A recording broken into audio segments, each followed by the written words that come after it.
There's one thing that we say after Megillat Esther. We say Shoshanat Yaakov. We sing a special song called Shoshanat Yaakov. When we're there in the end, we say Arur Haman, Arur Haman, and then we say Arura Zeresh. Now, who is Zeresh? Zeresh, you think is the wife of Haman, right? Interestingly, how many times does she appear in the Megillat Esther? Anybody knows? 2 times. 2 times. Very good. 2 times she appears in the Zeresh. We'll discuss in a second. First of all, she's the one that gave 2 advices.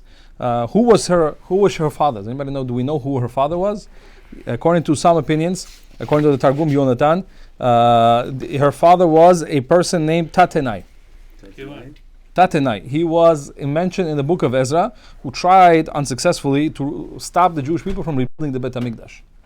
That was, his name was Tatenai, and he was the father of Zeresh. So he was the father of Zeresh. Also Amalek? Seemingly not. I'll tell you why not. Seemingly just from my svar. Why? Because if you remember in the beginning of book of Megillat Esther, comes Haman. At that time he's known as Mehuman, and tells Achashverosh, listen, what your wife did is horrible. She didn't listen to you. You know what? You should make a decree and should kill her right now. And make sure you make a law that every woman should speak this language of her husband. Now what does that tell you? From here that he had a problem with Shalom Bayit. What was his problem with Shalom Bayit? That his wife wanted to speak Persian at home. That means that was her mother tongue. And he wanted to speak Amaleki because he was Amalek. And he says, I'm the man of the house. And she said, no, I'm the ruler of the house and you're going to speak. So he had a whole machlokit the whole entire time. So he used this opportunity. They used this opportunity at the time with speaking, with finding himself with Achashverosh. He says, you know what, kill your wife and show a lesson to all the women out there. So that's what it is. Interesting, there's other opinions who hold that actually the reason he told to kill Vashti was not to get back at his wife, but to actually take revenge for his wife. What was the revenge for his wife? He says, because my wife was not invited by Vashti. So seemingly Vashti had also an issue with his wife, Zeresh. So seemingly she was not invited. So Vashti makes a party for women. Zeresh is not invited. I'm gonna kill her. I'm gonna show her. That's what it is. Now interestingly, she gives 2 advices inside the Megillat Esther. What are the 2 advices? She gives to her son, and then hopefully I'll explain the 2 advices, and then we'll end the same, because in the end of the Megillah, we don't know what really happened to her. Because we know when Haman was killed. To Zeresh. What happened to Zeresh? Right? So let's see. So the first time the Torah tells us that in the Megillat Esther, what happens to Zeresh, what kind of advice she gives. This is when Haman comes out of the first meeting, the first party with Achashverosh and Esther, and he comes out so gladdened, he comes out so happy after the party that the first thing he sees is Mordechai, and Mordechai was not bowing to him. Says the Vilna Gaon says whenever a person is such on a high in a sense, because he's like, wow, I'm dining with the king and the queen, and all of a sudden he sees the worst enemy, that mamash that kills the kaif, as you say, right? That says it's mamash sakanat nefashot. You could die from the shock from going from one extreme to the other extreme. That's why he comes to home. And what was the first thing he does at home when he comes home? Fight with his wife. No, he starts saying, you know what I have? I have so much money. I have such big position. I'm second to the king. I'm invited to the party. What was the reason for that, says the Vilna Gaon? He says, because this is the only way to absolve the shock, is to keep on thinking of the positive, so you're not going to die from the shock. So therefore, he comes in. He was mamish about to go into an anxiety attack from what happened, from just the fact that Haman did not bow down to him. So comes Zeresh, and Zeresh says, I have the perfect advice for you. I have the perfect advice for you. What is the perfect advice? She says, you know what, tomorrow you invited to a second party with Achashverosh and Esther, right? Yeah. She says, I have a perfect advice. How are you going to calm down? He says, build a nice big gallows in our backyard. A huge gallows, 50 amot high. And she calculated, says the Vilna Gaon, how far do you need, how high it has to be in order so you can, when you are sitting in the chamber with Achashverosh and Esther, you'll be able to sip your wine and watch your worst enemy hanging. That was the thing. That's what she says. So he says, and he loves the idea. He says, I love your idea. You're going to calm me down so much. She says, but you have to get it okay from the king. You got to go to the king and ask him permission to kill Mordechai. And that's exactly, he says, I can't wait till the morning. So the Torah says, Vayaz Haman ken. Haman goes and does it himself. He puts the 50 amot tree by himself, without any helpers. He does most of the work by himself. And then he runs in the middle of the night to ask Achashverosh for permission to hang Mordechai. And Zeresh was very clear with instructions. He said, if you're going to deviate from one of my instructions, this is not going to work. She says, make sure there's nobody that's on Mordechai's team. Nobody's going to protect him. Nobody's going to come on his side. You have to be careful that you are the only one that's speaking, and tell him you're a good convincer. Convince Achashverosh to hang Mordechai. So he goes in the middle of the night, and that night we read the pasuk loud by Laila, who that night Achashverosh cannot fall asleep. And he says, oh, who's outside? It happens to be Haman is in the palace in the middle of the night.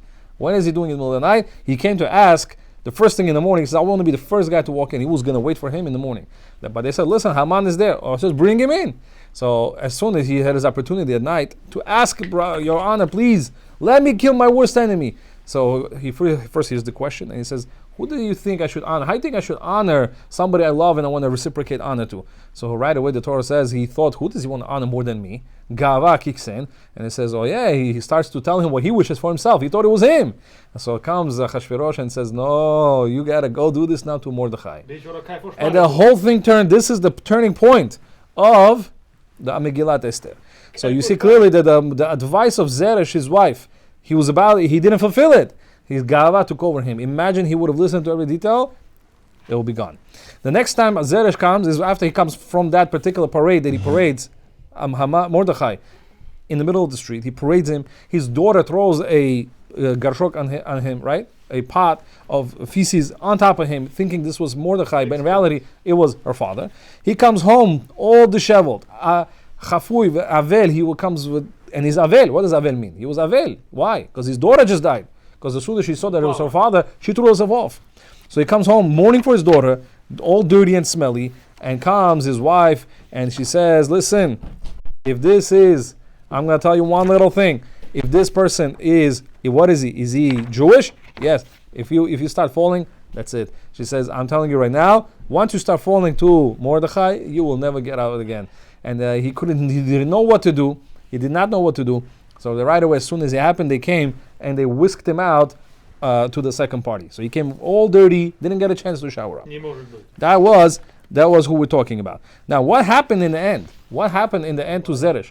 So this is the only time we read Zeresh in the Torah. What happened to her in the end? It gives you wondering, like, yeah, we say Arura Zeresh, in the end of the Megillah, still we bang her name, we say, we curse Zeresh, but what happened to her? So that's the interesting question. Whatever happened to her? First of all, how many sons did Haman have? Much more. He had 90 sons. The pasuk says, the Megillah says he had 90 sons. What happened? 10 of them died. 10 of them were hung. The 10 big ones were hung. What happened to the other 10? The other 10 died, and he had 70 sons left. 70 sons left. I don't know. The other ones again died from scare because they were scared because now Mordechai is being on top. It doesn't say exactly how they died, but they died. So he was down to 70 children and a wife. Zeresh. What happened? What happened to Zeresh's wife? The Rokeach tells us that the same thing happened to her. The same thing happened to his other 70 children. What happened to them? They were all turned into beggars. They were all poor because all the property of Haman went to Mordechai. So we're all poor. They were going from door to door, banging and begging. And that's how it happened in the end of the world. In the end of the story, she was just like where her children went from house to house, begging for money, and that's basically how she died, and that was the rest of it. So Zeresh was a very, very evil woman, very smart, because she was called Chachamav. She was like corresponding to 365 advisors. That's how many advisors Haman had. Haman had 365 advisors, one corresponding to every single day. We just learned 365 days in the year. 365 days in the year, he had each one on their birthday. Each one on their birthday. Amalek, he was very believing into birthdays. Remember we spoke about the Yerushalmi that says that when Amalek fought us the first time they attacked the Jewish people, he specifically chose what kind of soldiers, whose ever birthday it was. Because they understood that if it's your birthday, your mazal is up. So he had 365 advisors. And each one was a different birthday, which means each one had to be a different day on the birthday. And if it was your day or their birthday, it was your turn to advise. And Zeresh was seemingly above them all. So she was on a very, very high level klipa, and that's what happened to Zeresh. She was turned into a beggar, begging from door to door. Now you expecting what? She died and something lightning struck her? No, nothing like that. She was a beggar, and that's what happened to her in the end.